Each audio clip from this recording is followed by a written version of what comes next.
InsyaAllah pada petang ini kita akan berbincang berkenaan tajuk yang saya kira tajuk ini insyaAllah tak susah untuk dicerna ataupun dihadam, iaitu tajuk berkenaan dengan isim dan fi'il. Selalunya sebelum ini kita kenal isim dan fi'il ni pada perspektif nahu ataupun pada perspektif tata bahasa. Maka pada petang ini kita nak bincang isim dan fi'il ini pada perspektif bahasa. Ya? Balaghah dalam bahasa Arab boleh diterjemahkan kepada bahasa Inggeris retorik, ya. Retorik. Kalau dalam bahasa Melayu mungkin kita terjemahkan ketinggian bahasa yang tinggi.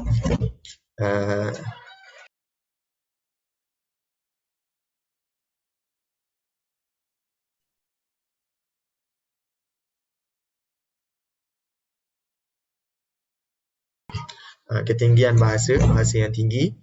Jadi ada bentuk peribahasa, ada bentuk simpulan bahasa, ada bentuk analogi ataupun bidalan. Itu semua dalam perbincangan balaghah, ya.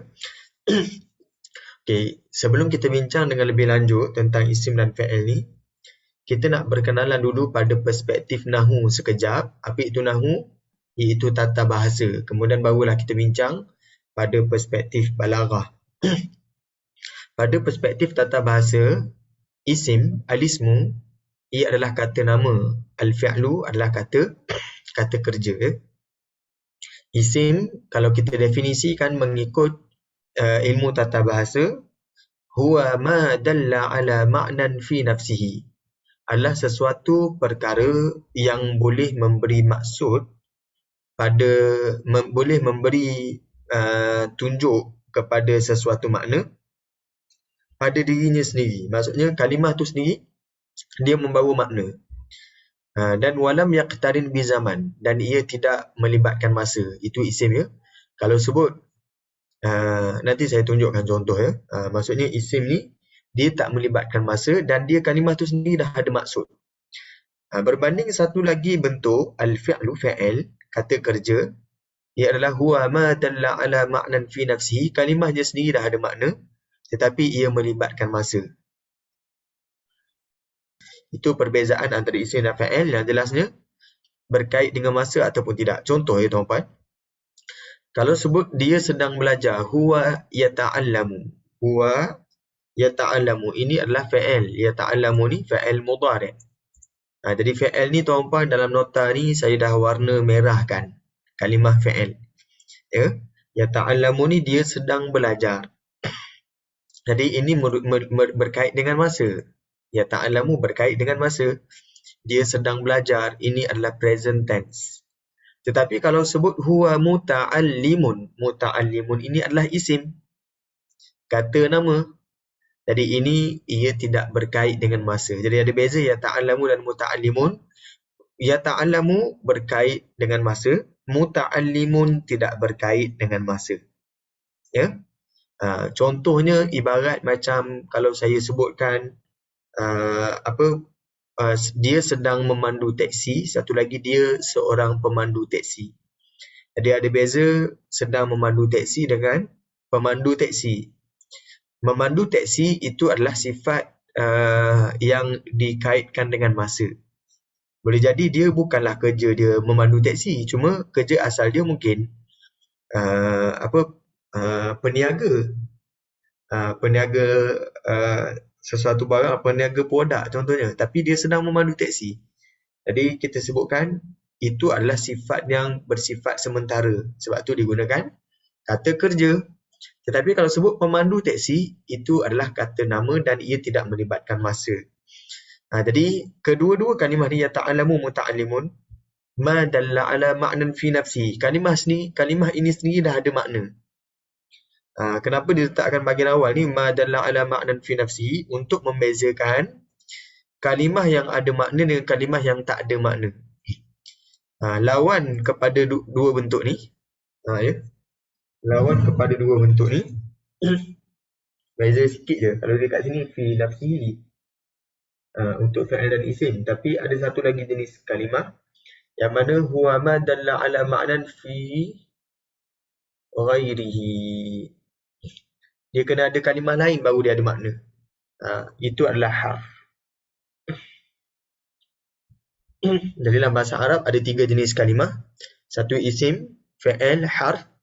Isim dan fa'il, kalimah ni sendiri dah ada makna. Kalau harf, kalau dia bersendiri dia tak ada makna. Dia kena ada kalimah lain baru dia ada makna. Itu harf. Dan bila sebut tentang harf, kita tak bincang dah ia berkait dengan masa ke tidak. Sebab dia kalimah tu sendiri tak ada makna. Dia kena ada kalimah lain baru dia ada makna. Tapi untuk isim dan fa'il, dia sendiri dah ada makna. Cuma yang dibincangkan perbezaan antara isim dan fa'il adalah isim tidak berkait dengan masa, fa'il berkait dengan masa. Sebab itu fa'il terbahagi kepada 3 jenis. Satu fa'il madhi, yang kedua mudhari', yang ketiga amar. Fa'il madhi dan mudhari' ini merujuk kepada masa. Adapun amar merujuk kepada tuntutan ataupun perintah, suruhan. Jadi dekat sini, fa'il ia melibatkan masa. Kalau isim, kita tak bincang dah berlaku ke ataupun sedang berlaku. Kita tak bincang pada sudut masa. Okey, mudah-mudahan kita jelas ya berkenaan ni. Okey. Rentetan daripada terjemahan definisi alismu isim ataupun al-fi'lu fa'il, maka dalam perbincangan balaghah ini yang atas ni saya sebut ni berkaitan dengan nahu. Berkait dengan masa ataupun tidak berkait dengan masa, ini dibincangkan pada perspektif ilmu nahu. Pada perspektif ilmu balaghah, mereka bincangkan makna. Kenapa kadang-kadang Al-Quran menggunakan fa'il, kadang-kadang Al-Quran menggunakan isim. Fa'il membawa makna al-hudus dan at-tajaddud, ataupun dengan bahasa mudahnya, sifatnya adalah temporary, sementara.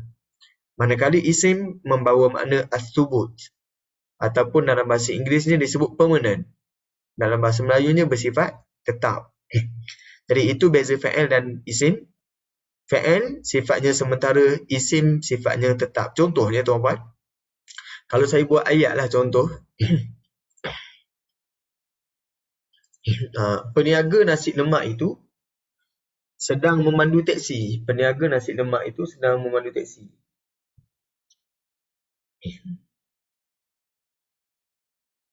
Sedang memandu teksi. Satu lagi, pemandu teksi itu sedang berniaga nasi lemak.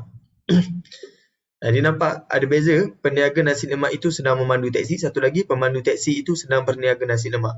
Kalau sebut peniaga nasi lemak itu sedang memandu teksi, sifat permanent dia tu adalah dia peniaga, dia bukannya pemandu. Sifat permanent dia, sifat tetap dia adalah dia peniaga. Tetapi sifat sementara dia hanyalah memandu teksi tu sementara waktu, bukannya sepanjang masa dia. Ya, bukanlah sifat tetap bagi dia. Sama juga kalau pemandu teksi itu sedang berniaga nasi lemak.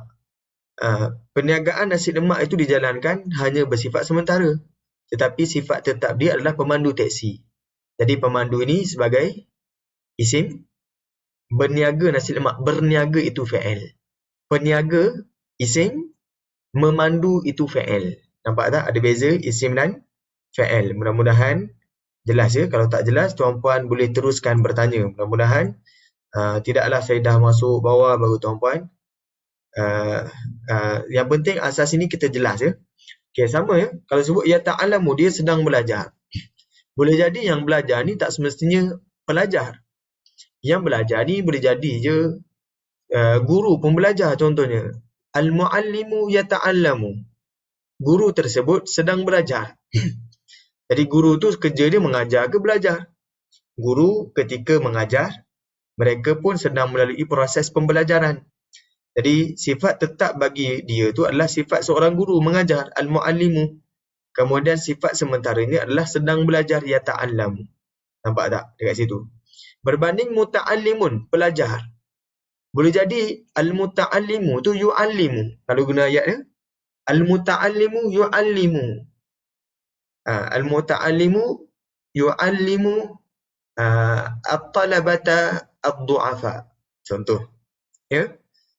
Pelajar tersebut sedang mengajar pelajar-pelajar lain yang lemah. Jadi dia pelajar. Sifat tetapnya adalah pelajar. Cuma dia mengajar tu sifat sementara. Kebetulan guru tak datang, dia yang mengajar. Jadi kita sebutkan di sini, kita tengok manakah isim, manakah fa'il. Ini menentukan apakah yang bersifat sementara dan apakah yang bersifat tetap. Contoh ya, sama juga yahfazu, menghafal. Sedang menghafal. Dia belum lagi hafiz. Ya? Tapi dia sedang menghafal. Jadi siapa yang sedang menghafal ni, siapa-siapa saja boleh buat kerja ni. Baik orang yang lemah, contohnya pelajar yang lemah itu sedang menghafal. Kita sebut ad-dha'ifu yahfazul Quran. Pelajar yang lemah itu at-talibul dha'ifu yahfazul Quran. Pelajar yang lemah tersebut sedang menghafal Al-Quran. Jadi kita sebut sifat dia tu, sifat sementara dia sedang menghafal. Tapi sifat tetap dia adalah seorang pelajar yang lemah. Berbanding satu lagi al-hafizu, penghafal tersebut. Dia orang yang menghafal, tetapi dia sedang buat kerja lain. Dia sedang makan. Al-hafizu ya'kulu at-ta'ama. Orang yang menghafal itu, dia sedang makan makanan.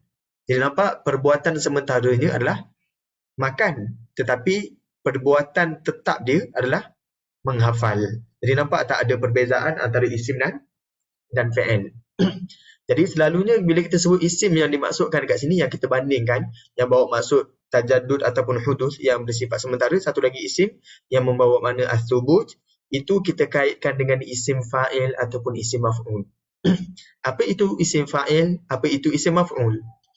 Isim fa'il adalah kata nama pelaku yang terbit daripada fa'il. Contohnya, ya ta'alamu, sedang belajar. Jadi orang yang melakukan pekerjaan tersebut kita sebut muta'allimun. Ini adalah ismul fa'il. Sama juga yahfazu, ini adalah perbuatan. Orang yang sedang melakukan perbuatan menghafal ini kita namakan sebagai al-hafizu ataupun hafizun sebagai ismul fa'il. Ada kesan ismul fa'il dan isim dan fa'il. Fa'il bermaksud sementara, isim bermaksud tetap. Jelas ya? Okey, ini secara asas. Okey, kita teruskan lagi. Jadi kita sebutkan, kita dah bezakan. Tadi yang pertama, poin yang pertama, isim tidak berkait dengan masa, fa'il berkait dengan masa. Poin yang kedua, isim sifatnya tetap, fa'il sifatnya tidak tetap ataupun sementara. Okey, kita teruskan poin yang ketiga. Kenapa saya sebutkan poin ini? Supaya nanti kita jelas macam mana kita nak memahami ayat Al-Quran yang menggunakan bentuk isim, satu lagi yang menggunakan bentuk fa'il. Barulah kita boleh memahami Al-Quran mengikut bentuk bahasa Arab, bukannya mengikut bahasa terjemahan ya. Okey, yang ketiga, bentuk isim juga boleh merujuk kepada perkara yang belum berlaku. Tetapi perkara tersebut memang akan berlaku. Tuan-puan akan sentiasa jumpa juga perkara yang belum berlaku, tetapi Al-Quran pakai seolah-olah perkara itu memang akan berlaku walaupun belum berlaku. Jadi digunakan kalimah isim. Contohnya dalam surah Al-Baqarah, Allah berfirman, "Wa idh qala rabbuka lil malaikah." Dan ingatlah ketika Tuhanmu berfirman kepada malaikat, "Inni ja'ilun." Di sini saya dah warnakan dengan warna biru. Sesungguhnya aku hendak menjadikan. Kalau dalam bahasa Melayu, kalau kita terjemahkan ja'ilun ni, dia adalah isim. Ismul fa'il. Penjadi. Macam tu ya. Menjadikan. Kata nama pelaku bagi menjadikan. Mungkinlah saya boleh sebut penjadi. Tapi ini tak jelas. Tak berapa tepat. Kalau tuan-puan ada kalimah yang lebih tepat dalam bahasa Melayu, boleh cadangkan. Ya, ja'ilun, penjadi. Lebih kurang begitulah. Ya, berasal daripada kalimah menjadikan. Oleh kerana mungkin bahasa Melayu kita tak sekaya macam bahasa Arab, maka dalam terjemahan hendak menjadikan. Sedangkan kalau kita terjemahkan secara literal, penjadi, kata nama pelaku. Penjadi seorang khalifah di bumi. Digunakan ja'ilun. Soalan, kenapakah tidak digunakan kalimah aj'alu? Kalau fa'il bagi inni ja'ilun, kita akan letakkan dengan kalimah inni aj'alu. Aku menjadikan. Tetapi digunakan ja'ilun, aku penjadi khalifah di muka bumi. Ataupun pembuat khalifah di muka bumi. Kenapa tak digunakan aj'alu? Kenapa digunakan ja'ilun? Kerana walaupun ini belum berlaku, Allah belum jadikan khalifah di muka bumi ketika ini, baru sahaja bagi tahu kepada malaikat. Ya? Tetapi digunakan isim untuk menunjukkan walaupun belum terjadi, memang Allah akan pastikan perkara ini terjadi. Jadi sebab itu digunakan isim. Inni ja'ilun fil ardi khalifah. Kita perhatikan, qalu, mereka berkata, malaikat, ataja'alu. Perhatikan dekat sini, kenapa tak digunakan a'anta ja'ilun? Adakah engkau yang menjadikan? Kenapa tak gunakan isim? Tetapi sebaliknya digunakan fa'il, ataja'alu. Ini fa'il. Jadi ja'ilun yang pertama, ini confirm akan berlaku. Ini kerana taklah confirm ataupun taklah selamanya Allah akan menjadikan di muka bumi ini orang yang melakukan kerosakan, yufsidu, orang yang menumpahkan darah, wa yasfiku. Jadi apa yang malaikat bicarakan ni, adakah engkau akan menjadikan di muka bumi ini orang yang melakukan kerosakan ataupun orang yang makhluk yang menumpahkan darah? Jadi ini bukanlah satu bentuk yang kita sebut, ini bukanlah sifat permanen. Itu hanyalah sifat sementara. Ada orang yang awalnya melakukan kerosakan tetapi akhirnya mereka dapat hidayah dan mereka insaf dan mereka lakukan pemulihan ataupun pengislahan.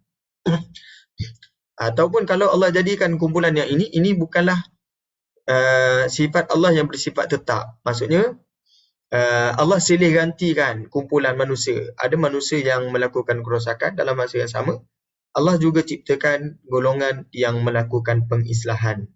Jadi dekat situ digunakan fa'il berbanding isim. Jadi ja'ilun digunakan isim atau ja'alu digunakan fa'il. Mudah-mudahan setakat ni jelas ya tuan-puan ya. Kalau ada soalan boleh terus tanya ya. Okey, saya teruskan. Contohnya dekat sini, qala inni a'lamu ma la ta'lamun. Kalimah ma la ta'lamun, apa yang tidak kamu ketahui. Ini digunakan dalam bentuk fa'il, bukannya isim. Menunjukkan ini hanya bersifat sementara. Apa yang kamu tak tahu ni sekarang. Tapi boleh jadi nanti kamu akan tahu, akan datang. Tapi sekarang ni kamu tak tahu. Jadi ini sifatnya sementara. Sebab itu tidaklah Allah sebut ma la ilma lakum. Contoh ya, ma la ilma lakum digunakan dalam bentuk isim. Tapi sebaliknya digunakan dalam bentuk fa'il. Jadi mudah-mudahan pandangan kita terhadap isim dan fa'il makin jelas ya. Okey, walaupun Allah Subhanahu Wa Taala belum menciptakan manusia, penyebutan dalam bentuk isim menunjukkan bahawa kejadian manusia sebagai khalifah memang akan betul-betul terjadi. Seolah-olah perkara ini telah sempurna berlaku dan bersifat tetap walaupun belum berlaku. Jadi isim sifatnya adalah sifat tetap. Kalau ia belum berlaku, ia merujuk kepada perkara yang confirm akan berlaku, sengaja digunakan dalam bentuk tetap seolah-olah ia memang telah berlaku walaupun belum berlaku. Okey, saya teruskan. Kalau tuan-puan tak jelas boleh maklumkan sebab saya tak nampak respon baik dari sudut ruangan chat ataupun secara maya kita ya. Jadi saya hanya teruskan perbincangan insya-Allah. Okey, ayat yang seterusnya yang menggunakan kalimah isim dengan maksud benda tu belum berlaku tapi confirm akan berlaku. Contohnya dalam surah Hud ayat yang ke-37. Firman Allah, wasna'il fulka, dan buatlah bahtera, bi'ayunina, dengan mata-mata kami. Dekat sini mata-mata diterjemahkan sebagai pengawasan dan kawalan kami. Wa wahyina, dan wahyu kami. Wala tukhatibni, dan janganlah engkau berbicara dengan aku fil ladina zalamu, berkenaan dengan orang yang telah melakukan kezaliman, innahum mughraqun, sesungguhnya mereka ini ditenggelamkan. Orang yang manusia yang ditenggelamkan ini adalah isim maf'ul. Ini belum berlaku tuan-puan. Dan apabila Allah dah memaklumkan kepada Nabi Nuh AS untuk membina bahtera, pembinaan bahtera itu berlangsung bukanlah dalam satu hari. Setengah riwayat mengatakan Nabi Nuh AS tinggal di kawasan yang tidak ada banyak pokok. Maka Nabi Nuh AS perlu menanam pokok terlebih dahulu, ataupun perlu merantau untuk mengambil bahan untuk mencipta bahtera. Jadi ini adalah bukan proses yang sekejap, proses yang lama. Tetapi Allah dah beri jaminan bahawa innahum mughraqun, mereka ini yang telah pun zalim, mereka tetap tidak akan mendapat hidayah dalam tempoh ini. Lalu kenapa Allah beri lagi masa kepada Nabi Nuh? Kalau sebut buat bahtera ni, kenapa kena buat bahtera juga? Kenapa tak terus sahaja binasakan kaum tersebut tanpa perlu bina bahtera? Jadi ini menunjukkan yang mulia itu adalah bukan pada al-istijabah, penerimaan kaum Nabi Nuh terhadap dakwah Nabi Nuh. Tetapi yang mulia itu adalah dakwah Nabi Nuh itu sendiri. Orang terima ke ataupun orang tidak terima, itu tidak menjadi urusan yang penting di sisi Allah. Yang penting adalah Nabi Nuh melakukan kerja dakwah. Dalam konsep dakwah disebut kaedahnya al-ajru. Tuliskan. Al-ajru yaqa'u bimujarradid da'wah.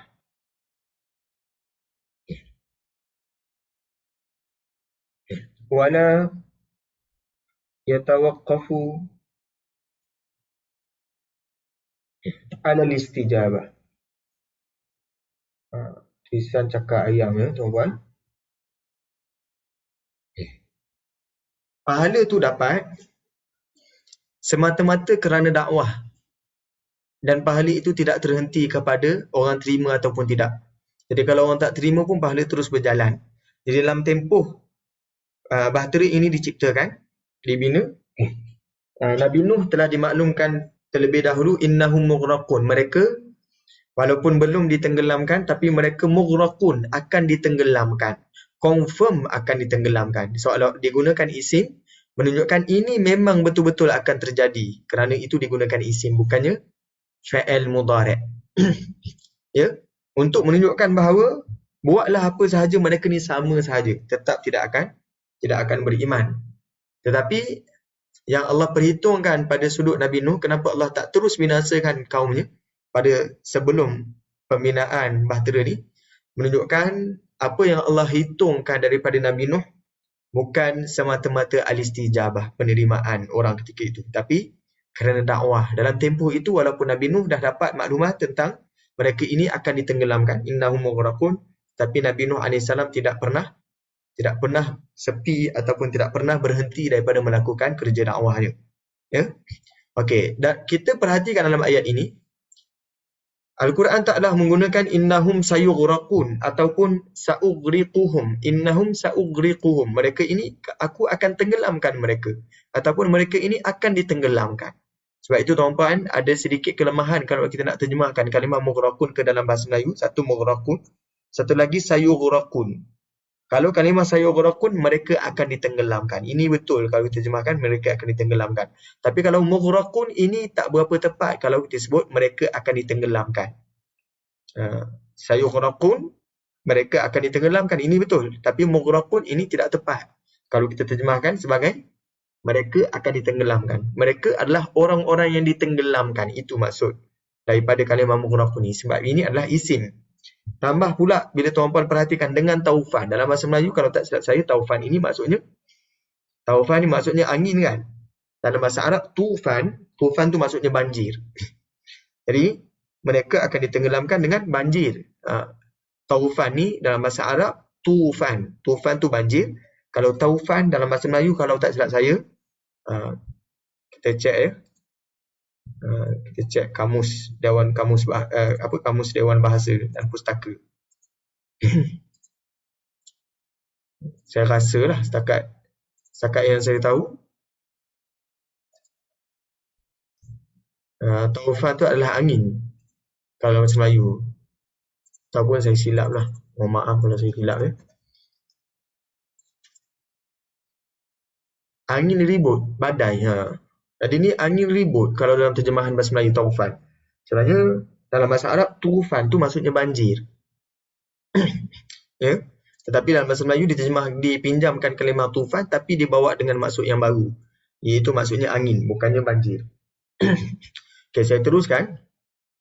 Jadi kenapa Al-Quran tak menggunakan sayughraqun ataupun sa'uriquhum untuk menunjukkan bahawa kejadian peristiwa mereka akan ditenggelamkan ini adalah perkara yang betul-betul terjadi. Buatlah apa sahaja Nabi Nuh AS, dakwah ke tak dakwah, berhenti ke tak berhenti, tetap juga mereka akan ditenggelamkan kerana kezaliman mereka. Jadi tempoh yang diberikan oleh Allah kepada Nabi Nuh ni untuk apa sebenarnya? Untuk menguji Nabi Nuh AS. Adakah Nabi Nuh akan teruskan melakukan perjuangan dakwah ataupun berhenti kat situ saja? Tapi Nabi Allah Subhanahu Wa Taala, begitulah sikap mereka. Sama ada mereka dimaklumkan kaum mereka ini akan dibinasakan ataupun tidak, mereka tetap terus melakukan kerja dakwah. Ibaratnya kalau kita sekarang ni tuan-puan, kita dah tahu dah belajar tu memang tak boleh nak hadam kita punya kelas. Tapi kenapa kita mengajar juga? Kerana al-ajru yaqa'u bimujarradi ta'lim, kalau kita kiaskan kan. Pahala tu dapat hanya semata-mata dengan mengajar. Wala yatawaqqafu ala at-tawfiq ataupun tawfiqit talabah. Tidaklah terhenti pelajar tu faham ataupun tidak ataupun alal faham. Tetapi sudah tentu ada metodologi ataupun ada metod yang boleh membantu kita memahamkan peserta tentang kandungan yang kita ingin sampaikan kan.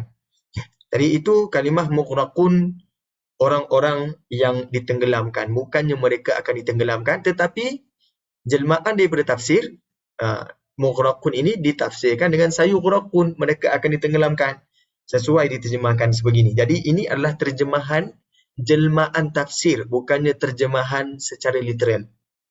Ya. Okey, saya teruskan lagi. Firman Allah dalam surah Al-Ankabut ayat yang ke-31. Walamma ja'at rusuluna Ibrahim bil bushra. Dan ketika datangnya malaikat kami ataupun utusan kami Ibrahim kepada Nabi Ibrahim AS bil bushra, dengan berita gembira. Qalu, mereka berkata, rasul-rasul ini berkata, iaitu malaikat, inna muhliku ahli hadhil qaryah. Sesungguhnya kami orang-orang yang akan membinasakan, orang-orang yang membinasakan, muhliku ataupun pembinasa, malaikat-malaikat yang membinasakan ahli hadhil qaryah, penduduk bandar ini. Jadi untuk makluman tuan-puan, Al-Quranul Karim kadang-kadang digunakan kalimah al-qaryah merujuk kepada bandar yang mana penduduknya belum beriman ataupun kebanyakannya tidak beriman. Kalau penduduk itu telah pun disinari dengan hidayah, maka digunakan kalimah al-Madinah. Jadi kalau dahulu bahasa klasik, al-qaryah juga merujuk kepada bandar. Al-Madinah juga merujuk kepada bandar, tetapi bandar yang ada tamadun. Okey, jadi malaikat kata, inna muhliku, kami malaikat pembinasa penduduk bandar ini. Inna ahlaha kanu zalimin. Sesungguhnya penduduknya kanu zalimin adalah penzalim. Penzalim dekat sini, zalimin ini adalah isim. Ya, saya lupa untuk birukan kalimah zalimin. Jadi biru ni maksudnya isim. Sifatnya tetap. Kalau merah ni adalah fa'il ya. Al-Quran tak menyatakan inna sanuhliku, kami akan membinasakan. Tetapi terjemahan ni letak kami hendak membinasakan, ini jelmaan daripada tafsiran. Ya, ini bukanlah terjemahan perkata, ini adalah jelmaan daripada tafsiran. Kalau perkatanya kami pembinasa ataupun yang membinasakan. Digunakan bentuk isim untuk menunjukkan bahawa perkara tersebut memang betul-betul terjadi walaupun belum terjadi. Ha. Sebenarnya banyak lagi bentuk yang sebegini tuan-puan. Contohnya dalam surah Al-Kahfi. Ha. Apa Allah kata, jangan sebut inni fa'ilun dzalika ghada wala taqulanna li syai'in inni fa'ilun dzalika ghada. Fa'ilun dekat situ, itu adalah isim juga, yang melakukan, orang yang melakukan.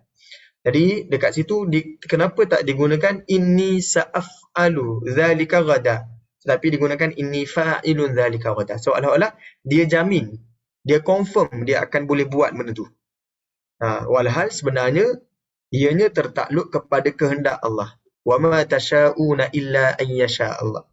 Kamu tak boleh berkehendak melainkan Allah yang berkehendakkan. Dia nampak dekat sini, sebab itu Allah larang penggunaan inni fa'ilun dzalika ghada, seolah-olah kita confirm, kita jamin esok tu kita boleh buat.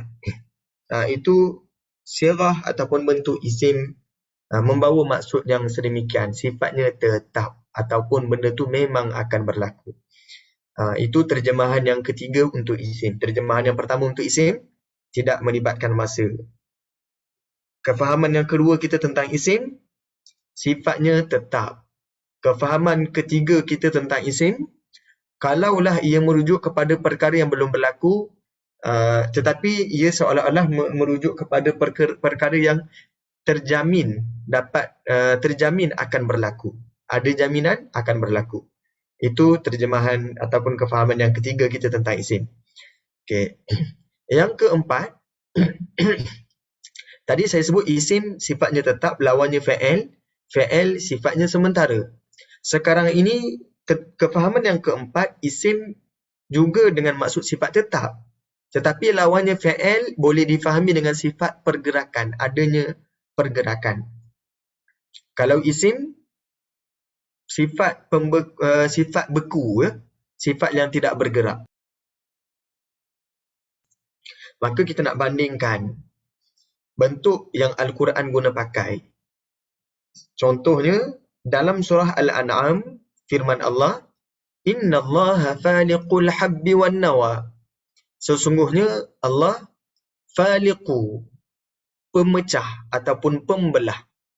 Dekat sini kalau sebut yang membelah, ini ada kebenaran dalam terjemahan ni, sebab yang ini merujuk pada isim fa'il, yang, ya, yang membelah ataupun pembelah, ini isim. Al-habbi, bijian, wan nawa, dan bijian untuk buah. Kemudian Allah sebut yukhrijul hayya, dia mengeluarkan kehidupan. Dekat sini digunakan kalimah yukhriju, ini fa'il mudhari'. Ya. Ia sedang mengeluarkan al-hayya, kehidupan, minal mayyiti, daripada kematian, daripada perkara yang mati. Wa mukhrijul mayyiti, dan dia Tuhan yang mengeluarkan kematian ataupun yang mati daripada benda yang hidup. Jadi dekat sini wa mukhriju. Kalau tadi yukhriju ini fa'il mudhari', wa mukhriju ini isim fa'il. Jadi pengeluar. Mukhriju ni maksudnya pengeluar. Kalau tadi yukhriju, dia mengeluarkan. Kalau wa mukhriju, dia pengeluar. Pengeluar yang mati daripada al-hayy, yang hidup. Dzalikumullah, itulah Allah Ta'ala. Dalam terjemahan, yang demikian itu kekuasaannya ialah Allah. Fa'anna tu'fakun, maka bagaimanakah kamu dipalingkan daripada menyembahnya, oleh benda-benda yang kamu jadikan sekutunya. Perhatikan, Al-Quran menggunakan kalimah yukhriju pada lafaz al-hayya, yukhrijul hayya, dan menggunakan mukhriju pada lafaz al-mayyit, wa mukhrijul mayyiti. Kenapa Al-Quran tak menggunakan dekat sini innallaha faliqul habbi wan nawa, mukhrijul hayyi minal mayyiti, wa mukhrijul mayyiti minal hayy? Kenapa tak selaraskan sahaja penggunaan isim pada kesemua tempat ni? Faliqu ni isim, mukhriju ni isim. Kenapa yukhriju satu ini tiba-tiba dia jadi datang dalam bentuk fa'il satu-satunya? Kenapa tak jadikan datang dalam bentuk isim? Dia gunakan bentuk fa'il kerana sifat yang jelas bagi al-hayy, kehidupan, ialah wujudnya pergerakan. Maka fa'il sifatnya ada pergerakan. Manakala bentuk isim kerana sifat bagi mayyit, manakala bentuk isim pada mukhrij ni, mukhriju, kerana sifat isim itu tiada pergerakan ataupun tetap. Jadi dikaitkan dengan lafaz mayit, kematian, kerana kematian itu tidak ada pergerakan ataupun keadaannya tetap.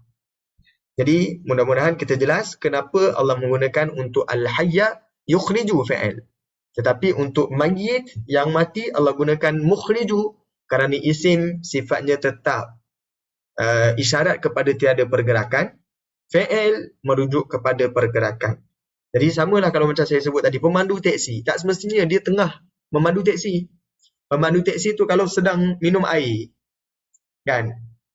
Jadi sifatnya tu, walaupun dia pemandu teksi, tak semestinya dia sedang memandu teksi. So, dia tidak menunjukkan sebarang pergerakan. Ia hanya isim, menunjukkan pada sifat. Tapi kalau dia sedang minum air, sedang minum itu merujuk kepada satu bentuk pergerakan. Okey, itu ayat yang ke surah Al-An'am, ayat ke-95. Tetapi jika kita bandingkan dengan firman Allah dalam surah Ali Imran ayat yang ke-27. Tulijul laila fin nahar. Engkau ya Allah yang memasukkan waktu malam ke dalam waktu siang. Wa tulijun nahara fil lail, dan engkau memasukkan waktu siang ke dalam waktu malam. Jadi sini ada soalan lah, kan? Selalu juga orang tanya, kan, mana datang dulu, siang ke malam? Jadi ulama tafsir pun mereka tak terlepas daripada membincangkan mana yang datang dulu, siang ke malam. Jadi sebahagian ilmuwan tafsir mereka jawab soalan ini tidak ubah seperti soalan kalau orang tanya mana datang dulu, telur ke ataupun ayam. Jadi ia adalah saling datang mendatangi, siang ataupun malam. Tetapi sekarang ini zaman kita zaman penemuan sains yang dah semakin maju, tidaklah menjadi kerumitan untuk kita memahami ayat ini, ya. Okay, kemudian Allah berfirman, wa tukhrijul hayya minal mayyiti, dan engkau mengeluarkan yang hidup daripada yang mati. Ini tak susah kita nak faham, sebab ayat dalam surah Al-An'am tadi yukhrijul hayya menggunakan fa'il, dan wa tukhrijul hayya kali ini pun menggunakan fa'il. Tak susah untuk kita faham. Tetapi yang lebih berat untuk kita faham adalah kenapa wa tukhrijul mayyita minal hayy, dan engkau mengeluarkan kematian daripada kehidupan. Kenapa digunakan di sini wa tukhriju, bukan wa mukhriju dalam bentuk isim? Tadi saya sebutkan digunakan untuk al-hayy kerana ia adalah sifat hidup. Sifat hidup perlu ada pergerakan.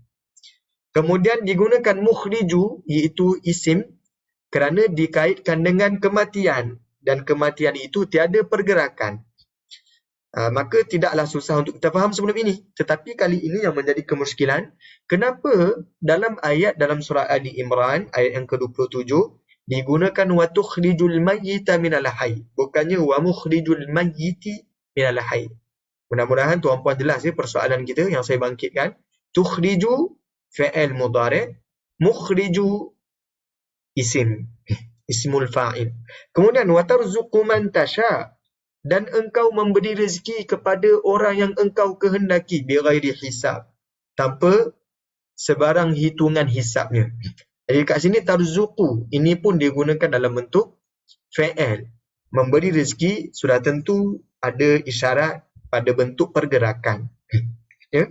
Jadi ini di sini kemuskilannya pada kematian ni. Kata ini kematian tidak ada pergerakan. Tetapi kenapa digunakan tukhriju? Pada ayat ini, kedua-duanya digunakan bentuk fa'il. Wa tukhriju. Wa tukhrijul hayya, dan satu lagi wa tukhrijul mayyita. Konteks ayat pada surah Ali Imran tidak sama dengan Al-An'am. Kalau tadi saya sebutkan Al-An'am, ia mukhrij merujuk kepada sifat yang tidak ada pergerakan. Ayat pada surah Ali Imran ayat yang ke-27 ini sedang menghuraikan konteks peralihan dan pergerakan secara umum. Sebagaimana malam boleh berubah kepada waktu siang. Kemudian siang boleh dimasukkan kepada waktu malam. Kemudian daripada hidup boleh menjadi, daripada mati boleh menjadi hidup. Dan daripada hidup boleh menjadi mati. Kemudian boleh diberikan rezeki kepada orang yang Allah kehendaki tanpa ada tanpa berkira kan. Jadi dekat sini ini ayat dalam surah Ali Imran, Allah sedang menceritakan tentang af'alullah, perbuatan Allah, apa yang Allah lakukan kepada makhluknya. Antaranya ada peralihan, ada silih ganti dan ada pergerakan. Iaitu Allah Subhanahu Wa Taala memberi dan mencabut kuasa pemerintahan daripada sesiapa yang Dia kehendaki. Kalau kita baca ayat sebelumnya, ayat yang ke-26, Qulillahumma malikal mulki tu'til mulka man tasha. Katakanlah wahai Muhammad, ya Allah, malikal mulk, Tuhan yang memiliki kuasa pemerintahan, tu'til mulka man tasha. Engkau memberi pemerintahan kepada orang yang engkau kehendaki. Wa tanzi'ul mulka mimman tasha. Engkau mencabut pemerintahan daripada orang yang engkau kehendaki juga. Di sini ada bentuk peralihan. Ini adalah satu bentuk pergerakan. Pertukaran pemimpin itu adalah salah satu af'alullah. Ya? Peralihan dan ada silih ganti. Silih ganti pemerintahan. Kemudian dari sudut kemuliaan dan kehinaan manusia pun. Wa tu'izzu man tasha, engkau memuliakan orang yang engkau kehendaki. Wa tudhillu man tasha, dan engkau menghina, meletakkan kehinaan kepada orang yang engkau kehendaki. Jadi ini menunjukkan ini adalah salah satu bentuk pergerakan. Ia bukannya sifat tetap ataupun sifat yang tiada pergerakan. Kemudian sesuai dengan konteks ayat yang ke-26 ini, tulijul laila fin nahar wa tulijun nahara fil lail. Engkau yang memasukkan malam pada waktu siang dan engkau jugalah yang masukkan waktu siang pada waktu malam.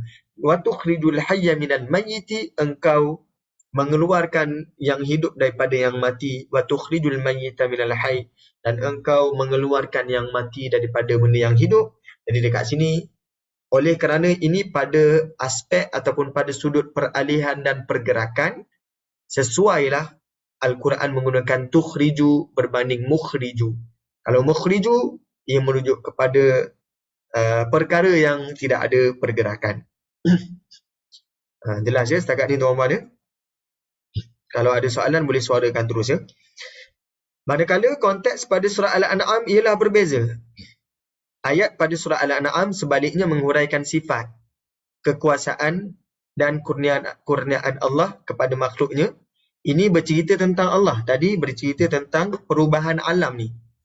Semuanya berlaku di bawah kekuasaan Allah. Yang ini adalah sifat Allah. Sifat Allah adalah faliqul habbi wan nawa. Pembelah bijian, butir tumbuhan dan biji buah-buahan. Yukhrijul hayya minal mayyiti, untuk mengeluarkan yang hidup daripada yang mati, digunakan bukan pengeluar tetapi dia mengeluarkan. Ini digunakan fi'il mudhari'. Merujuk ada pergerakan. Wa mukhriju, di sini tidak ada pergerakan kerana al-mayyit, yang mati itu tidak ada pergerakan. Jadi mudah-mudahan kita jelas tentang ayat yang ke surah Al-An'am dan surah Ali Imran. Perhatikan ayat ini dalam surah Al-An'am dimulakan dengan bentuk isim, iaitu faliqul hab, pembelah biji. Kemudian terdapat dua lagi lafaz berbentuk isim, iaitu wa mukhrijul mayyit dengan faliqul isbah. Ini ya, faliqul habbi ini isim, wa mukhrijul mayyiti ini isim, kemudian faliqu ini pun isim. Nanti kalau dalam perbincangan balaghah kita akan bincangkan lagi kenapa ada waw di sini. Ya. Ada waw dekat sini, kenapa dekat faliqul isbah tak ada waw. Kemudian wa ja'alal laila, kenapa ada waw balik. Itu adalah salah satu perbincangan dalam balaghahnya. Disebut al-waslu wal al-faslu wal waslu. Al-faslu wal waslu. So tajuk tu agak mencabar jugalah. Al-faslu wal waslu. Ini tajuk dalam balaghah nanti. Pisah dan kita sambung. Ceraikan dan sambung. Itu pun salah satu perbincangan dalam balaghah. Itu pun best lah kalau setengah orang. Saya rasa sedap lah sebenarnya ya. Kalau dalam surah Al-Kahfi kita pernah bincang Contohnya tuan-puan akan tengok ada al-fasl yang dipisahkan, al-fasl. Contohnya wathaminuhum kalbuhum, wathaminuhum. Yang ke-8 tu ada waw. Itu nanti sampai masanya kita bincang tentang al-fasl dan al-wasl. Okey. Bentuk fa'il hanya disebutkan pada lafaz yukhrijul hayya. Ini kerana lafaz al-hayya itu sendiri bersifat bergerak dan sementara, dan ini jelasnya konteksnya berbeza. Konteks dalam surah Al-An'am dan dalam surah Ali Imran tak sama. Kesemua lafaz diletakkan sesuai pada tempatnya. Kalau tuan-puan ada soalan, boleh terus utarakan supaya taklah saya dah sembang jauh, kita nak cuba hadam balik apakah yang kita nak cuba faham daripada isim dan fa'il ni. So ini berat sikit lah daripada tajuk dalam tata bahasa Nahu kan. Nahu, kita nak kenal isim ataupun fa'il, isim atau fa'il. Rupanya impak daripada kita kenal isim ataupun fa'il, ini antara impaknya, kesan kepada kita tadabbur ayat. Ada isim diguna pakai untuk merujuk kepada sifat tetap, fa'il merujuk kepada sifat yang tidak tetap, sifat yang ada pergerakan. Okey, ini contoh berikutnya tuan-puan. Firman Allah dalam surah Al-A'raf ayat yang ke-193. Wa in tad'uuhum ilal huda la yattabi'ukum. Dan jika kamu wahai kaum musyrik menyeru benda-benda itu untuk memperoleh petunjuk daripadanya, la yattabi'ukum, mereka tidak dapat menurut hajat kamu. Sawa'un 'alaikum ad'autumuhum, sama sahaja bagi kamu doa kepada mereka, am antum samitun, ataupun kamu berdiam diri. Jadi anda perhatikan dekat sini, dalam bahasa Melayu kita agak terhad bahasa terjemahan kita kan, bahasa Melayu. Kalau sebut samitun maksudnya pendiam. Ia adalah isim, dia bukannya fa'il. Samitun ini adalah ismul fa'il. Terjemahannya adalah lebih tepat pendiam berbanding berdiam. Tetapi oleh kerana bahasa Melayu kita ni terhad, maka untuk sesuaikan dengan bahasa terjemahan Melayu, jadi letakkan atau mendiamkan diri. Ataupun ini adalah jelmaan daripada tafsiran. Al-Quran menggunakan lafaz fa'il, ada'autumuhum. Ada'autumuhum ini berasal daripada kalimah da'a. Dalam bahasa Arab, bagi kalimah da'autumuhum asalnya adalah da'a.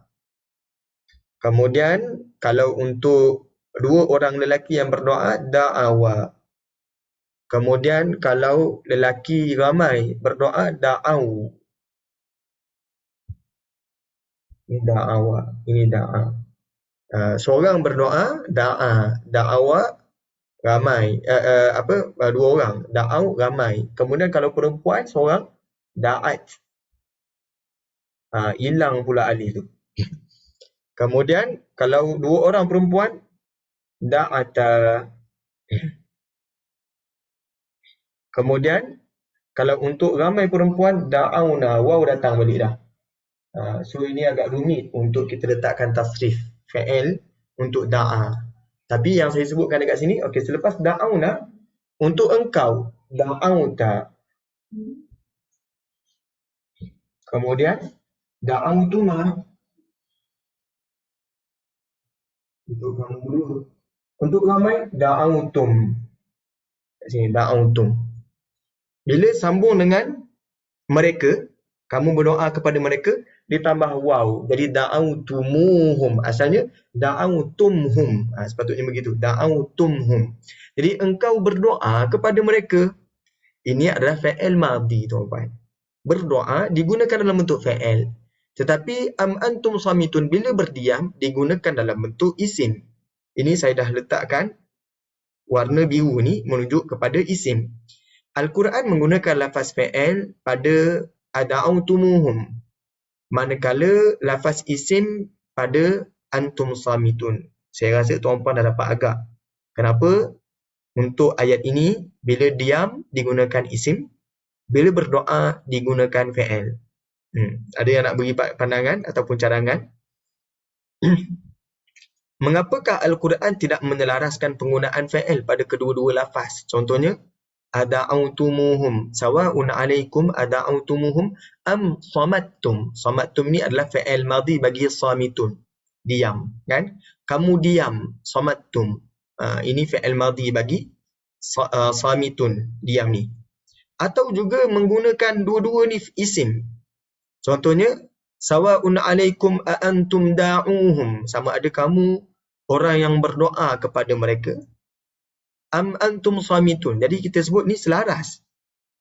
Bila yang datang dalam Al-Quran ni tak selaras, satu digunakan fa'il, satu digunakan isim, jawapan yang paling ringan sebelum kita hurai dengan lebih panjang, kita gunakan pandangan jawapan daripada Al-Imam As-Suyuti. Kata Al-Imam As-Suyuti, ketidakseimbangan ataupun ketidakselarasan yang berlaku dalam Al-Quranul Karim menunjukkan ia bukan kalam manusia. Itu jawapan yang paling ringan. Kemudian barulah kita kaji dengan lebih mendalam apakah hikmah di sebalik pemilihan lafaz tersebut. Jadi antara hikmahnya, ini kerana keadaan asal dan tetap bagi insan adalah berdiam. Maka samitun digunakan isim kerana isim ini sifatnya tetap dan tidak ada pergerakan. Jadi diam itu tidak ada pergerakan lidah dan tidak ada pergerakan bibir. Mereka hanya mengeluarkan suara disebabkan keadaan-keadaan tertentu sahaja. Jadi keluarkan suara itu kita sebut sebagai aridun. Ya? Benda yang sabit ataupun benda yang memang ada pada seorang manusia, dia diam. Benda yang arid di luar daripada waktu asalnya, keadaan asalnya adalah kita sebut arid. Arid ni sama kalau tuan-puan belajar dalam tajwid kan, ada mad arid li sukun, arid. Arid ni apa? Arid ni benda yang melencongkan daripada keadaan asal. Contohnya kalau mad arid li sukun, dia mad. Sepatutnya dia mad asli. Asalnya dia mad asli. Kenapa disebut arid? Kerana li sukun, kerana ada sukun kat belakang. Kerana kita sukunkan huruf yang hujung, maka mad itu arid. Dilencong daripada mad asli, panggil arid. Ya? Contohnya perbuatan menangis ataupun ketawa. Sifat keadaan asal manusia adalah tak gelak ataupun tak ketawa. Tak ketawa ataupun tak menangis. Itu keadaan asal manusia. Ya? Tapi bila manusia menangis, itu arid. Kelakuan yang lari daripada keadaan asal. Sama juga kalau manusia ketawa. Kita panggil arid. Lari daripada keadaan asal. Sama juga di sini, kalau sebut, asal bagi manusia adalah samitun, diam. Tetapi ada aridnya ketika manusia bercakap ataupun menggerakkan bibir. Itu arid. Jadi asal bagi insan adalah berdiam. Kerana itu digunakan isim untuk samitun, berdiam. Tetapi bila bercakap ataupun bila melakukan pergerakan bibir, digunakan fa'il. Menunjukkan ada pergerakan di situ. Jadi sebab itu, Al-Quran tak selaraskan penggunaan ada'autumuhum am samattum. Tidak juga menggunakan a'antum da'uhum am antum samitun. Jadi mudah-mudahan jelas untuk contoh ini. Ada soalan, ada tambahan atau puluhan, silakan. Okay, saya teruskan ya. Okay, contoh lain. Alhamdulillah, jelas. Jelas ya Kak Rozimah ya? Jelas Ustaz, Alhamdulillah. Alhamdulillah. So Kak Rozimah macam mana lagi susah? Nahu ataupun balaghah ni? Nahu yang mana yang isim tu Nahu kita nak bezakan. Mana satu isim, mana satu fi'il. Kalau balaghah? Senang je lah yang ni. Senang. Rasa nahu lagi senang kot. Nahu lagi senang Sebab ini yang kita bincang ni, ni tangga balaghah, yang macam balaghah kena fikir sikit lah. Betul. Balaghah ni macam kena fikir. Dia berkait dengan sastra. Sebab kalau kita belajar bahasa Arab ni, dia ada 4 tangga tuan-tuan Ada 4 tangga. Tangga yang pertama kita belajar ilmu huruf. Ilmu huruf. Ilmu huruf ni yang kita belajar dalam ilmu makhraj ataupun tajwid. Ataupun nama lainnya untuk ilmu huruf ni ilmu lisaniyat, ilmu linguistik. Ya, itu ilmu huruf. Tangga berikutnya tuan-puan, selepas kita dah tahu ilmu huruf dalam bahasa Arab ni, kita belajar ilmu menggabungkan huruf membentuk satu kalimah. Namanya ilmu kalimah. Ilmu kalimah ni dalam bahasa sekarang ni sebut ilmu saraf. Kemudian selepas ilmu kalimah, kita belajar macam mana kalimah digabungkan dengan kalimah membentuk jumlah ataupun ayat. Disebut ilmu ayat, ilmu jumlah. Ilmu jumlah ini dikenali dalam bahasa Arab sebagai ilmu nahwu. Kemudian dah tahu jumlah, dia ada satu lagi tangga berikutnya, ilmu ad-dalalah. Ilmu makna lah. Ada orang dia faham je maksud jumlah tu maksud ayat, tapi dia tak faham apakah yang nak disampaikan daripada ayat tersebut. Contohnya, kalau dalam bahasa hadis ada kalimah taribat yadak, Rasulullah SAW kata, tunkahul mar'u li arba'. Wanita itu dikahwini kerana 4 perkara. Maka Rasulullah sebutlah 4 perkara ni apa sekian kan. Kemudian penutup hadis tu Rasulullah sebut fazfar bidzatid din. Ambillah perempuan yang ada agama. Taribat yadak, nescaya tanganmu berdebu. Secara literal, kalau dalam ilmu jumlah, maksudnya adalah tanganmu berdebu. Tetapi bila dikaitkan dengan ilmu dalalah, apakah yang dimaksudkan dengan tangan berdebu ni untuk lelaki yang pilih perempuan ada agama ni? Kenapa akhirnya dalam terjemahan kita baca bertuahlah engkau? Apa kaitan bertuah dengan tangan berdebu? Ini adalah ilmu dalalah. Jadi disebutkan tadi yadak ni, tangan berdebu, merujuk kepada manusia yang keras bekerja, yang bekerja keras kan. Jadi orang yang tidak ada harta kita sebut taribat yadahu, tangannya berdebu. Sebab apa? Dia kena buat kerja lebih. Jadi kenapa bila dalam urusan agama bertuahnya seorang itu disebut taribat yadak? Jadi dalam agama bertuahnya seseorang itu ditentukan berdasarkan kerasnya dia bekerja untuk agama. Maka lelaki yang memilih wanita yang ada agama, taribat yadah ataupun taribat yadak, tangannya akan berdebu, dia tak akan senang duduk. Tangannya sentiasa ada kerja yang dia buat, dia tak akan duduk saja. Itulah wanita yang ada agama, dia akan memaksa suaminya bekerja untuk agama. Ya? Itu kalimah taribat yadak. Jadi dalam ilmu jumlah kita faham maksudnya tangan berdebu. Tapi ilmu dalalah yang menyampaikan konteks ayat tersebut. Ayat tu maksud dia apa? Ibaratnya macam ni lah kalau cikgu tanya kan, untuk pelajar yang masuk lewat. Cikgu tanya, ni pukul berapa ni? Jadi cikgu tanya tu bukan nak dapat jawapan, tapi cikgu tanya tu untuk tegur pelajar tu kan. Ibaratnya macam kita tegur jiran tu sedang menjemur kain. Tapi kita tanya kan, buat apa tu? Bukannya kita tak nampak dia tengah buat apa. Kan? Jadi soalan itu bukannya soalan nak tahu, tapi soalan itu hanya sekadar nak bertegur siapa. Jadi kat sini dalalah inilah yang menunjukkan apakah makna di sebalik ayat itu diguna pakai. Dan kita bincang dalam ilmu balaghah ataupun ilmu keindahan bahasa sekarang ni, ilmu dalalah ini, iaitu antaranya ilmu ma'ani. Antaranya ma'ani al-isim, makna untuk isim apa, ataupun makna untuk fa'il apa. So ini kita bincang yang bawah ni, step yang bawah ni. Jadi sepatutnya step yang bawah ni lebih berat lah daripada yang atas. Yang atas ni. Yang atas ni yang paling ringan huruf sepatutnya. Kemudian kalimah, kemudian jumlah, barulah dalalah. Dalalah ni paling berat sepatutnya lah. Tapi walau bagaimanapun, sifat ilmu dalalah ni, sifatnya taklah berantai sangat. Kalau nahwu, kalau tuan-puan tertinggal satu bab, payah kita nak teruskan dengan bab berikutnya. Tapi untuk balaghah, untuk ilmu dalalah, kalau kita tertinggal satu bab, ia taklah menjadi berat untuk kita bincang bab berikutnya. Kerana bab berikutnya barangkali tak berkait sangat dengan bab sebelumnya. Itu kelebihan ilmu dalalah atau ilmu balaghah. Kalau ilmu nahwu kena belajar daripada awal. Kena belajar isim kalimah tu terbahagi pada apa. Dan kalau kita skip, tertinggal satu bahagian, payah untuk kita teruskan dengan bab seterusnya. Itu ilmu nahwu. Sama juga ilmu saraf. Tapi kalau ilmu balaghah, tertinggal satu bab sebelumnya, tak menjadi masalah untuk kita terus ikut kelas berikutnya. Itu kelebihan ilmu ad-dalalah ni. Jelas kan? Ustaz, nak tanya sikit. Silakan. Kalau kita belajar wazan tu, dia dalam kalangan 2 ke nombor 3? Dia dalam kalangan yang kedua, ilmu saraf. Oh, okey. Ilmu kalimah. Okey, terima kasih. Sama-sama. Jadi dalam pendidikan bahasa Arab, selalunya kita tak abaikan keempat-empat aspek ni lah.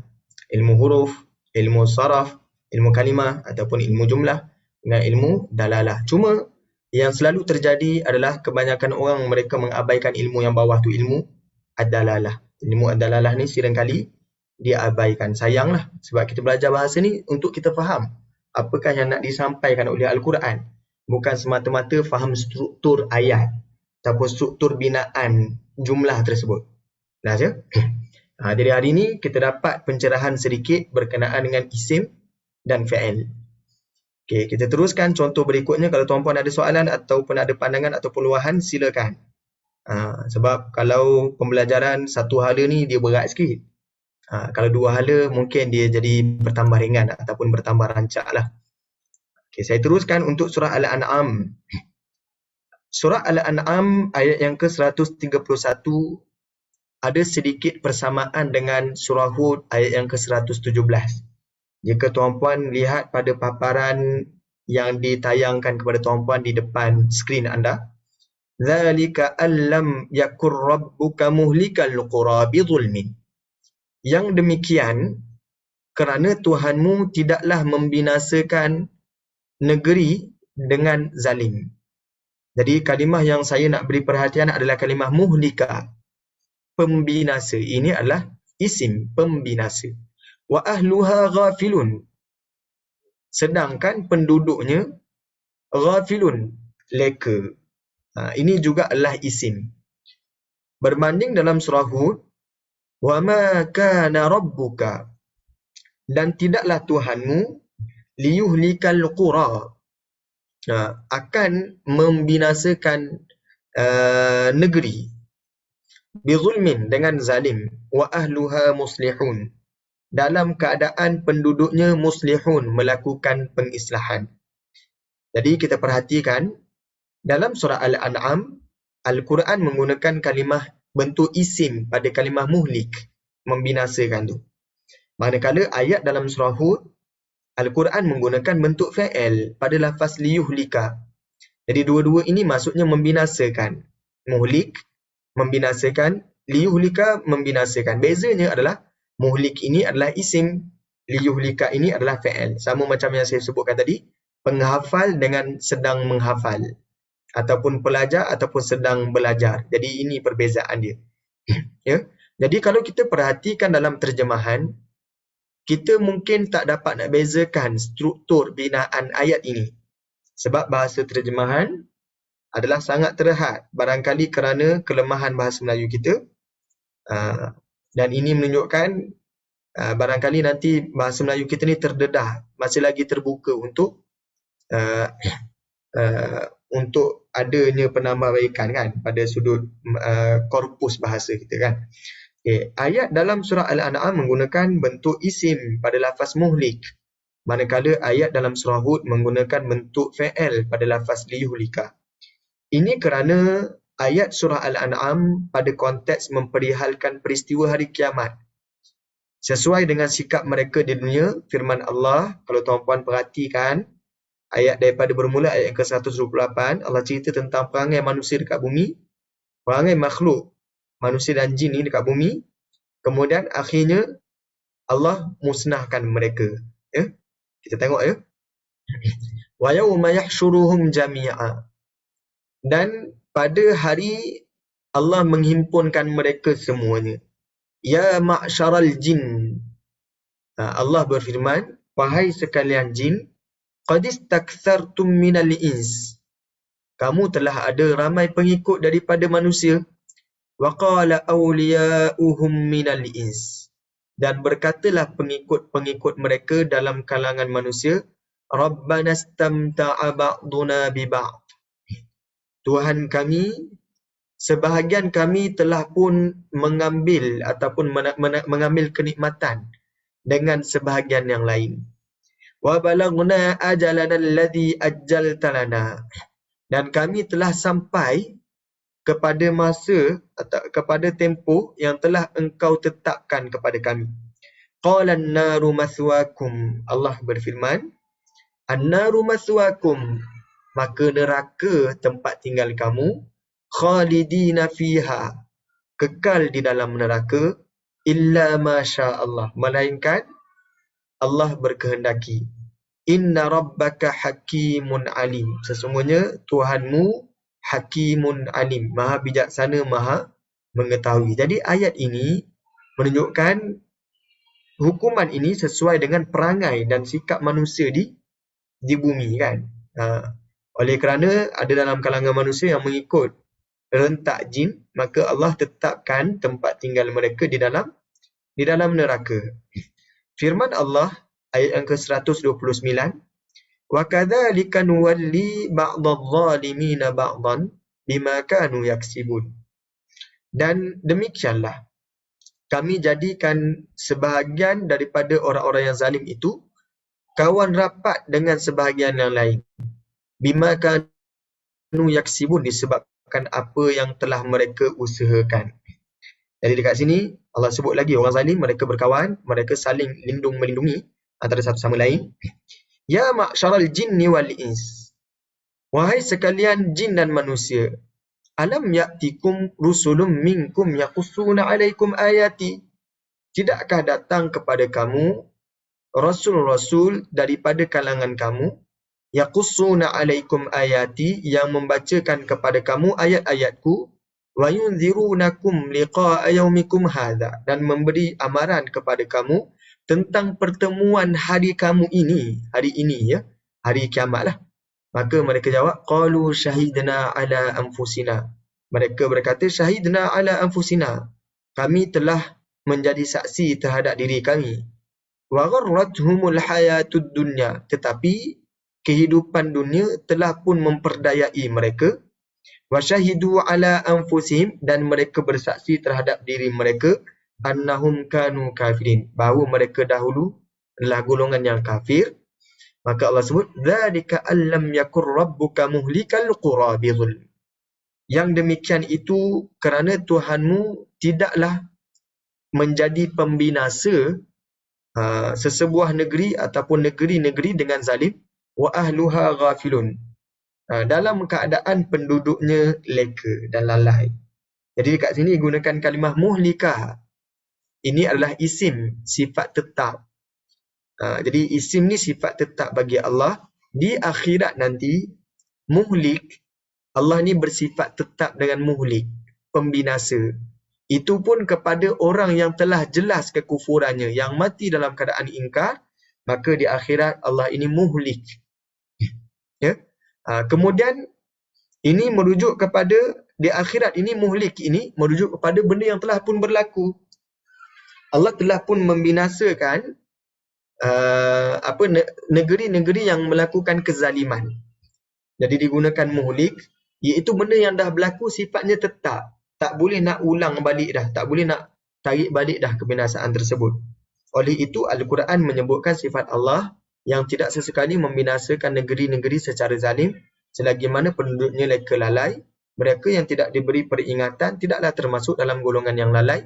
Contoh, kalau sebut litunzira qauman ma unzira aba'uhum fahum ghafilun, dalam surah Yasin, Allah maklumkan yang lalai itu adalah orang yang diberi peringatan tapi mereka tak menerima peringatan. Orang yang tak dapat peringatan ni, mereka tak dianggap lalai. Allah membinasakan orang yang lalai. Jadi di akhirat itu mereka tak boleh ubah benda yang dah berlaku. Ya.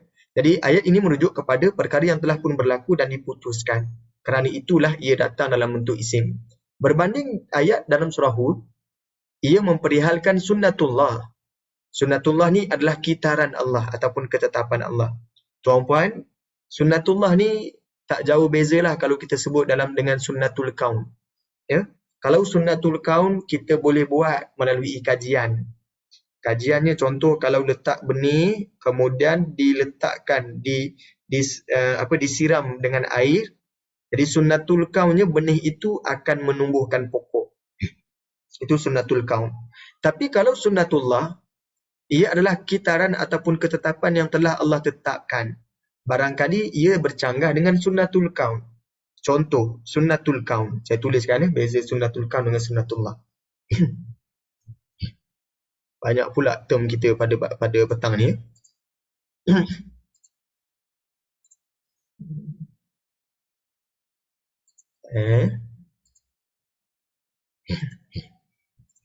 Term dia adalah satu sunnatullah. Kalimah sunnah tu datang daripada kalimah yang sama, sunnah. VS sunnatul kaun. Sunnatul kaun ni sifir alam. Sunnatullah ni sifir Allah. Kalau sunnatul kaun, akan terbayanglah golongan yang ramai akan mengalahkan golongan yang sedikit. Golongan yang sedikit tidak akan sama sekali boleh mengalahkan golongan yang ramai. Tetapi sunnatullah banyak kali menunjukkan bahawa ada keadaan-keadaan yang Allah menangkan kumpulan yang sedikit. Sebagai contoh cerita kaum Talut. Sebagai contoh cerita tentang peperangan tentera Badar. Ya. Jadi sunnatullah dia selalunya sunnatullah mengikut sunnatul kaun, tapi ada ketikanya sunnatullah ni melawan sunnatul kaun. Jadi ayat dalam surah Hud Allah sedang menceritakan sunnatullah. Apakah ketetapan Allah? Apakah sifir Allah? Maksudnya kalau buat A, natijahnya B. Kalau buat C, natijahnya D. Itu maksudnya. Itu sunnah. Sunnatullah ataupun sunnatul kaun. Jadi dalam alam ni kita ada sunnatul kaun. Kalau buat A, kalau nak bisnes, buat A. Nescaya natijahnya jadi B. Itu sunnatul kaun dalam bisnes. Tetapi sunnatullah, buat A, doa kepada Allah, walaupun tak ikut cara ni, barangkali Allah bagi rezeki juga. Kalau Allah berkehendaki. Itu sunnatullah. Ya, okay, kita tengok ya. Dalam surah Hud ayat yang ke-112, fastaqim, antara sunnatullah, ketetapan Allah untuk berjaya dalam bidang dakwah ni, berjaya ni tak semestinya mendapat pengikut yang ramai. Barangkali berjaya dia ni, dia dah melakukan tugas dengan baik, dia dah dianggap berjaya walaupun pengikutnya bukan ramai. Antara sifir untuk berjaya dalam dakwah adalah fastaqim, kena istiqamah. Kama umirt, sebagaimana engkau disuruh. Wa man taba ma'ak, begitu juga dengan orang yang bertaubat bersama engkau. Wala tatghaw. Sifir yang kedua untuk berjaya dalam dakwah adalah wala tatghaw, jangan melakukan sifat ataupun jangan melampaui batas. Innahu bima ta'maluna basir, sesungguhnya dia Allah Taala Maha melihat dengan apa yang kamu lakukan. Kemudian sifir yang ketiga dalam dakwah, wala tarkanu ilal ladzina zalamu, jangan kamu tunduk kepada orang yang zalim. Fatamassakumun nar, natijahnya apa? Kalau tunduk, fatamassakumun nar, nescaya api akan menyentuh kamu. Wa ma lakum min dunillahi min awliya, natijah yang kedua, kamu tak akan dapat pelindung selain daripada Allah. Tak ada orang yang boleh menolong kamu daripada Allah. Summa la tunsarun, natijah yang ketiga, kamu tidak akan diberi pertolongan. Nampak tak? Ini sunnatullah. Ya? Kemudian sunnatullah, sifir untuk berjaya dalam dakwah, wa aqimis salah, dirikan salat. Tarafayin nahar, pada dua bahagian siang. Wa zulafam minal lail, dan pada waktu-waktu yang dekat dengan malam. Innal hasanati yudhibna sayyi'at. Sunnatullah, sesungguhnya perkara yang baik ini boleh membuang ataupun menghilangkan perkara yang jahat, menghapuskan perkara yang jahat. Dzalika dzikra lidzakirin, itulah peringatan bagi orang-orang yang mahu beringat. Wasbir, sifir seterusnya, kena sabar. Fa innallaha la yudhi'u ajral muhsinin. Natijahnya apa? Kerana Allah tak akan mensia-siakan pahala bagi orang-orang yang melakukan kebaikan. Falaula kana minal quruni min qablikum, maka sepatutnya kurun-kurun sebelum kamu ini ulu baqiyah,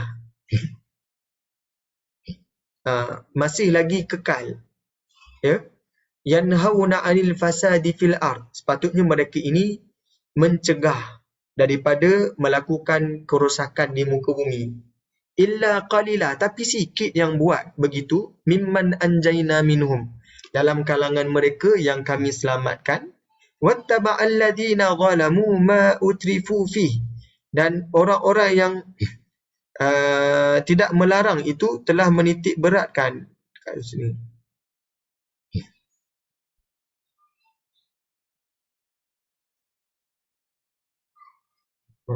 Dan orang-orang yang tidak melarang itu telah menitik beratkan segala kemewahan yang diberikan kepada mereka. Sebenarnya kalau saya terjemahkan, okey, alladzina zalamu, orang-orang yang melakukan kezaliman, mereka mengikut ma utrifu fih, apa yang mereka dimewahkan dengannya.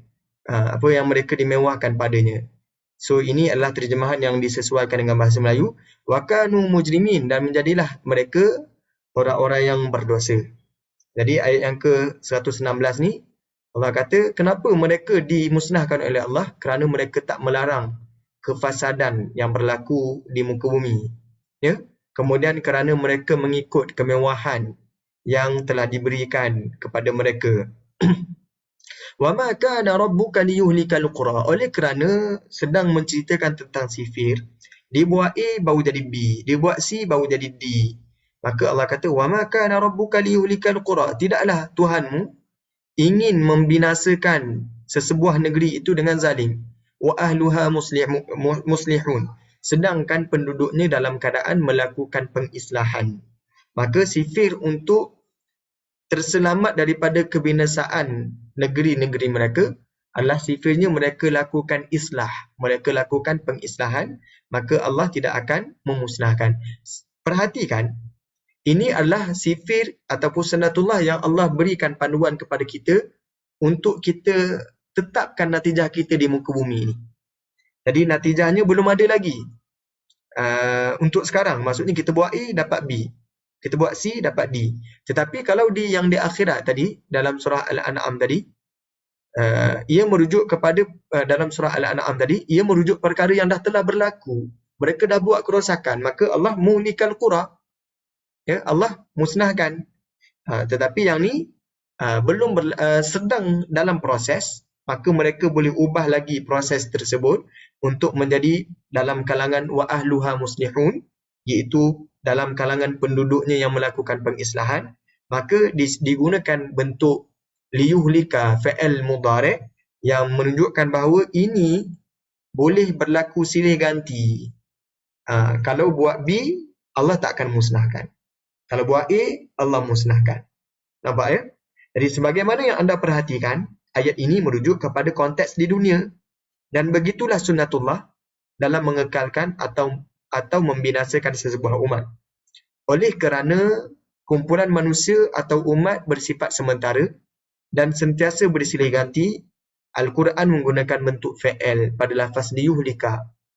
Perhatikan juga Al-Quran menyebutkan frasa dzalika allam yakur rabbuka muhlika al-qura.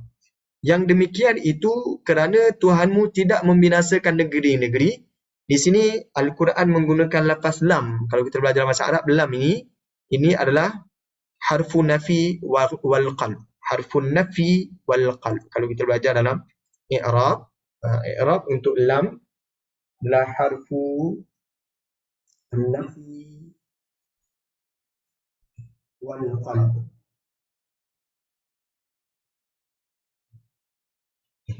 Iaitu huruf yang menunjukkan nafi dan huruf yang menunjukkan peralihan al-qalb. Al-qalb ni maksudnya peralihan. Kalau kita belajar dalam tajwid kan ada iqlab. Setengah kitab tajwid dia letak al-qalb. Tajwid iqlab tu al-qalb. Al-qalb ni maksudnya dia membalikkan tempoh masa. Lam ni dia hanya masuk dengan fa'il mudhari'. Fa'il mudhari' merujuk pada waktu sekarang atau akan datang. Tetapi bila ada lam, dia mengubah fa'il mudhari' menjadi maksud yang lepas. Nampak ya?